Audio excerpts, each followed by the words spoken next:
Assalamualaikum warahmatullahi wabarakatuh. Teman-teman, saya baru dapat kiriman video dari senior saya, Dr. Antimon Ilyas, ya, tentang ya pendapatnya Wahabi lah. Dan orang seperti Wahabi inilah yang bikin kita umat Islam mundur, terlihat goblok di antara umat-umat yang lain gitu. Begini, masalah nasab itu, Wahabi ini selalu mengungkit-ungkit pengakuan ulama yang sudah meninggal sepertinya. Jadi ulama yang dijadikan dalil untuk membenarkan pendapat Balawi, nasab Balawi ini adalah ulama-ulama yang sudah tidak bisa mengkoreksi apa yang dulu mereka fatwakan gitu. Bahwa Kiai Maimun Zubair, Mbah Maimun mengakui nasab Balawi sah-sah saja. Bahwa Kiai Hamid juga mengakui nasab Balawi sah-sah saja. Bahwa Kiai Nawawi juga mengakui nasab Balawi sah-sah saja. Tapi kita generasi muda nggak bisa ikut kayak seperti itu. Kerja ilmiah itu bukan seperti itu. Kerja ilmiah itu basisnya keraguan. Ya, seperti yang saya kemarin kalian lah ini lihat t-shirt. Ilmiah itu kan suatu kerja sistematis. Sesuatu yang kita ragukan, kita uji, apakah benar nggak benar atau tidaknya. Termasuk pengakuan Mbah Mun, pengakuan Kiai Nawawi, pengakuan Kiai Hamid itu ya harus kita uji kebenarannya. Itu konsekuensi kita hidup sebagai manusia, makhluk yang ilmiah gitu. Kalau semua ulama selalu semua generasi terikat sama ulama pendahulu, ngapain Imam Syafi'i sampai berbeda pendapat dengan Imam Malik?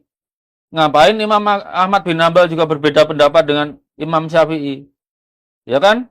Ngapain Ernst Rutherford berbeda pendapat dengan gurunya J.J. Thomson? Ngapain juga Niels Bohr berbeda pendapat dengan gurunya Rutherford? Generasi yang lebih maju itu selalu berusaha lebih pintar dari pendahulunya. Bukan malah taklid gitu. Tapi untuk meruntuhkan pendapat pendahulunya harus dengan kerja yang sistematis, bukan cuma modal narasi. Jadi apa yang dikatakan Wahabi itu nggak ilmiah sama sekali. Wahabi jelas nggak pernah sekolah, dan nggak pernah mendapat pendidikan tentang filsafat, apalagi filsafat ilmu. Jadi Robito Alawiyah ini memang mempekerjakan ustadz-ustadz geblek model Wahabi. Apalagi kalau mengait-ngaitkan dengan saya sholat atau tidak. Ingat perintah pertama agama itu apa? Baca, bukan sholat. Dalam Islam itu perintah agama pertama apa? Baca, bukan sholat. Artinya apa? Belajar. Nabi itu memerintahkan belajar dari begitu kita dilahirkan ibu sampai kita menjelang meninggal. Perintah sholat baru kapan? Akil balik. Ya enggak? Logika Wahabi itu jungkir balik. Saya berani bilang kalau dia mau, saya tes kecerdasannya. Saya bayari. Jadi yang belain nasab Balawi ini ya geblek-geblek kayak Wahabi itu. Perkara sholat dia jungkir balik nggak masalah, tapi nggak bikin dia pinter. Kalau dia pinter harus belajar, harus mau baca, harus mau menerima kebenaran. Kebenaran yang dia terima pun, dia harus ragu dulu, tapi dia kewajiban ngujinya. Ingat dalam kerja sains, itu kita musuh menjadi musuh apa yang kita baca. Yang kita baca itu kita ragukan, kita uji kebenarannya. Cara paling dekat adalah menguji dengan buku bacaan lain yang sejenis. Makanya kalau kita menulis karya ilmiah, itu tidak boleh hanya pendapat yang mendukung kita. Yang melawan pun kita kutip. Kita adu sampai bisa kita ngambil kesimpulan. Dan itu penyakit Robito Alawiyah atau para habaib. Coba kalau khotbah, yang dikutip selalu dari Habib sana, habis sini, habis sana, habis sini. Hah? Itu tidak ilmiah itu. Itu propaganda itu namanya. Kalau saya ketika ngomong tentang DNA, saya nantang siapapun, keluarkan hitungannya. Angka lawan angka, data lawan data, baru olah data. Bukan narasi lawannya. Nah kalau Wahabi memang matematikanya setara beruk. Silakan dites. Ya beruknya bisa sholat sih dia. Tapi ingat dalam Islam itu semua makhluk itu berzikir, mau manusia, mau burung gagak pun itu berzikir menurut caranya sendiri-sendiri.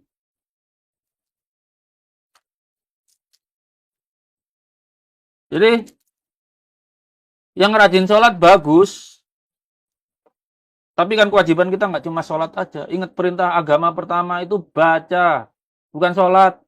Baca, belajar. Belajar apapun yang memberi manfaat kepada umat manusia, kepada alam sekitarnya.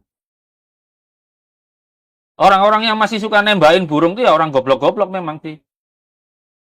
Udah burung tinggal dikit, dagingnya pun dikit, kalau ditembak ngapain dia nembak burung? Kan mending bikin rel gitu, bikin sasaran bergerak dia tembak gitu. Bukan nembakin burung yang nggak bisa ngelawan. Jadi itu Wafi, kalau kamu sholat bolak-balik terserah, itu urusan pribadimu. Tapi apakah kamu dengan sholatmu itu membawa manfaat kepada bangsa Indonesia? Ini belum tentu. Kewajibanmu yang pertama itu belajar. Taklid aja nggak diperintahkan kok. Misalnya taklid Kiai Maimun, Kiai Nawawi, atau Kiai Hamid. Enggak ada perintahnya. Tapi kewajibanmu belajar. Dan dalam ilmiah, kita malah wajib meragukan pengakuan Kiai Maimun, Kiai Nawawi, Kiai Hamid Pasuruan, itu kita wajib meragukan. Setelah kita ragukan, kita uji keyakinannya. Kalau mereka keyakinannya benar, ya kita benarkan. Tapi kalau keyakinannya salah, ya kita koreksi. Gitu loh.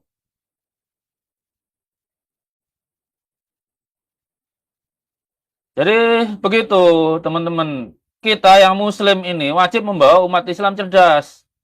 Kalau Imam Syafi'i aja berani berbeda pendapat dengan gurunya, Imam Malik, dan Imam Ahmad bin Hambal juga berani berbeda pendapat dengan gurunya, Imam Syafi'i. Kenapa kita nggak berani berbeda pendapat dengan Mbah Mun?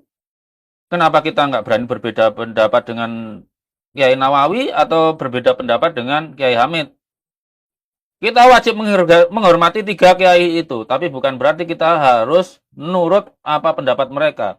Apalagi pendapat mereka itu bukan dari kerja ilmiah.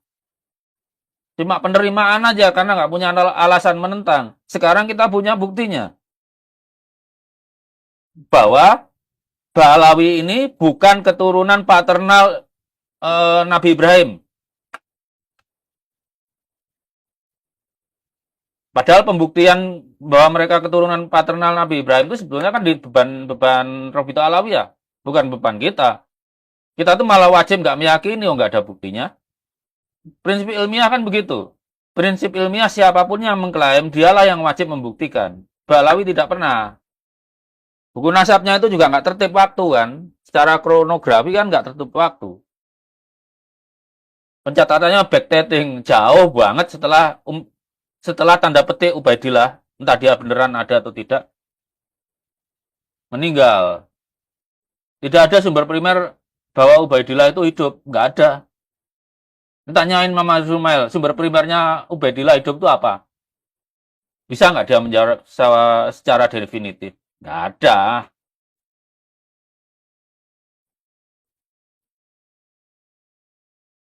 Jadi kalau muslim, jadi muslim, kewajibanmu sholat, sholat kerjakan sholat. Tapi kewajibanmu belajar, kerjakan. Memang itu tidak sebutkan sebagai rukun Islam, karena belajar itu kewajiban sebagai manusia. Mau Hindu, Buddha, Kristen, Islam, ateis, agnostik, semuanya secara naluriah belajar. Tapi di Islam dilegalkan menjadi kewajiban. Apa perintahnya? Iqra, perintah pertama. Bukan taklid seperti kata Wafi itu. Makanya Wafi itu otaknya rudimenter. Karena apa? Taklid itu aja. Diberi otak tapi nggak dipakai.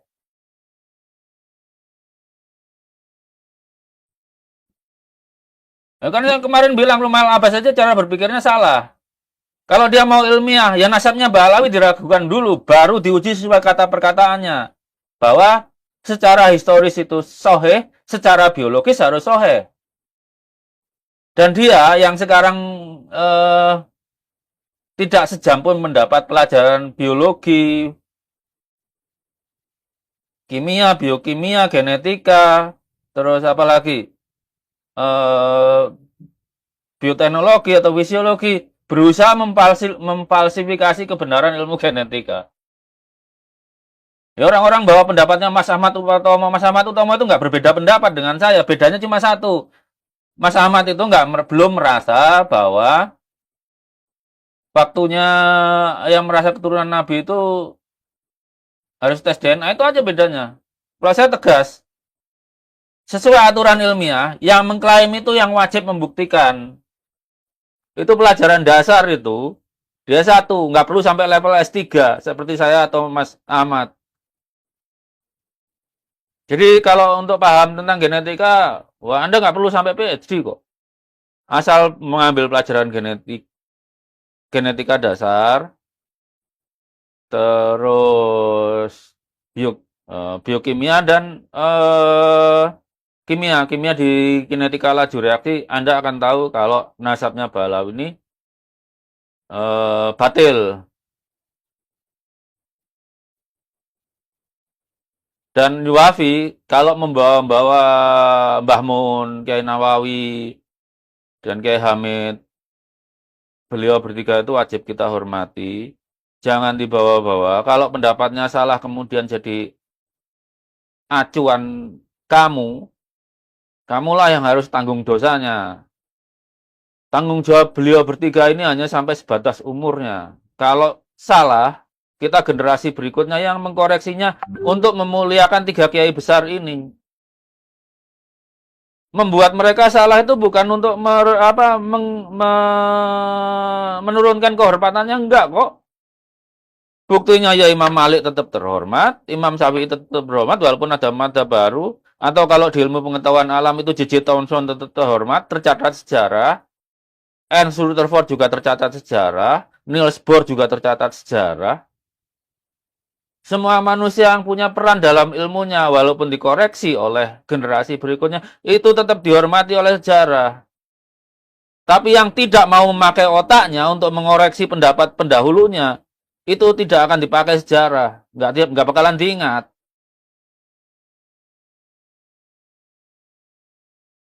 Jadi Wafi, saya terang-terang bilangan, kamu tuh nggak ilmiah goblok. Kalau nggak percaya, kamu tes TPA. Saya bayari. Urusan kamu sholat jungkir balik, terserah. Itu urusanmu dengan Tuhanmu. Tapi Tuhanmu mewajibkan kamu belajar ilmu apa aja. Dan ilmu, ikuti definisi modern seperti yang saya tulis di sini. Itu ilmu. Kalau ilmu nasab itu bangkai ilmu. Ya udah gitu aja. Salam ya Wafi ya. Wassalamualaikum warahmatullahi wabarakatuh.